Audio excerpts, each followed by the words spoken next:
तक मनुष्य के जीवन में तकलीफें व ठोकरें नहीं आती, तब तक उसे संभलने का मौका नहीं मिलता है। जब तक हमारी जिंदगी बहुत ही आराम से चल रही है, ऐसो आराम से चल रही है, हम किसी न किसी दूसरे पर निर्भर हैं और फिर हम समझ रहे हैं कि मेरी जिंदगी बहुत अच्छी चल रही है, तो my dear friends and my dear students, ये आपकी सबसे बड़ी भूल है।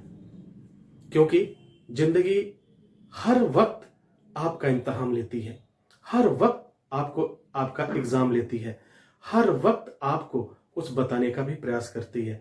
यदि उसके क्वेश्चन करने से पहले उसे किसी मुकाम पर हमारी जिंदगी या प्रकृति हमारे जिंदगी को किसी मुकाम पर खड़ा करे, उससे पहले यदि हम संभल जाते हैं तो शायद उससे बच जाते हैं। जी हाँ, आज इन्हीं सब बातों पे चर्चा करेंगे।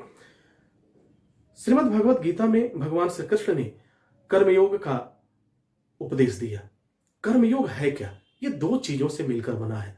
योग का मतलब आप जानते हैं, समझ सकते हैं, जहां पे जुड़ाव हो, और कर्म यानी दिनचर्या, जो भी।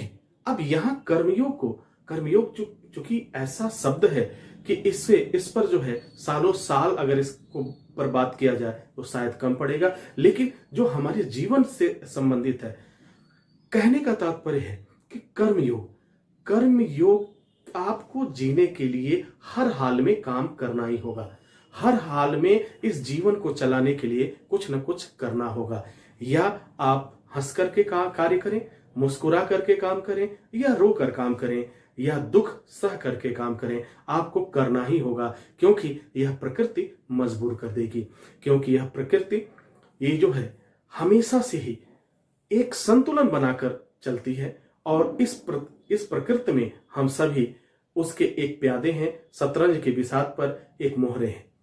वो प्रकृति जिस तरह से हमें चलाएगी उसी तरह से हम चलेंगे। उसी के इशारे पे हमें दौड़ना है, उसी के इशारे पे हमें उठना है, और उसी के इशारे पे हमें जागना है। इन तमाम बातों को ये हमारे जीवन में श्रीमद् भगवत गीता में हमारे जिंदगी को किस तरह से बसर किया जाए, जिंदगी को किस तरह से जिया जाए, ये तमाम बातें श्रीमद् भगवत गीता में बताया गया है।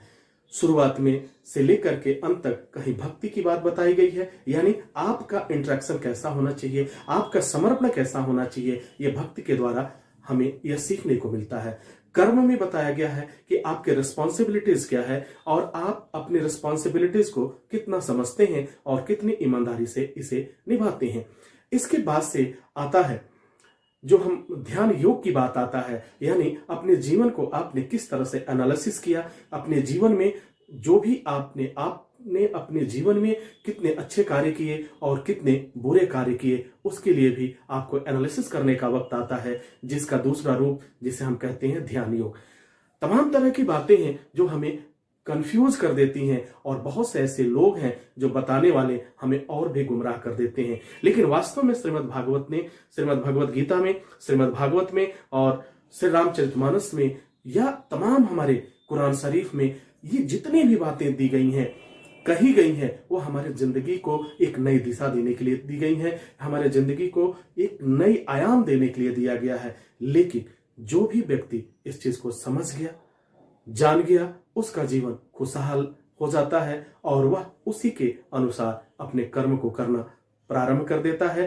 कर्म करना अर्थात उसी के प्रति जिस तरह का उसे निर्देश मिला वैसा ही वह आचार व्यवहार करना शुरू कर देता है, वही उसके जीवन का आध्यात्म हो जाता है। तो हमें भी अपने जीवन को इन बातों से सीख लेना चाहिए, और फिर एक नई दिशा देने के लिए हमें हर वक्त प्रयास करना चाहिए। तो ये तीन पहलू हमारे जीवन में जरूर आते हैं कि पहला, क्या आपने किया उसकी एनालिसिस कर लीजिए। आप क्या करने वाले हैं, जो आपकी जिम्मेदारी है। ये हमारे धर्मशास्त्र, हमारे जितने भी पुराण हैं, जितने भी शास्त्र हैं, हमें यही बताते हैं कि हमें क्या करना चाहिए और क्या नहीं करना चाहिए। तो उम्मीद है कि आपको मेरी बात समझ में आ रही होगी, और निश्चित रूप से यदि आप इसे अंगीकार करते हैं, इसे स्वीकार करते हैं, तो फिर वक्त आपका होगा, यह दुनिया आपकी होगी, और फिर आपको कोई प्रॉब्लम नहीं होगा। इसी के साथ इजाजत चाहेंगे, पुनः हम हाजिर होते हैं। तब तक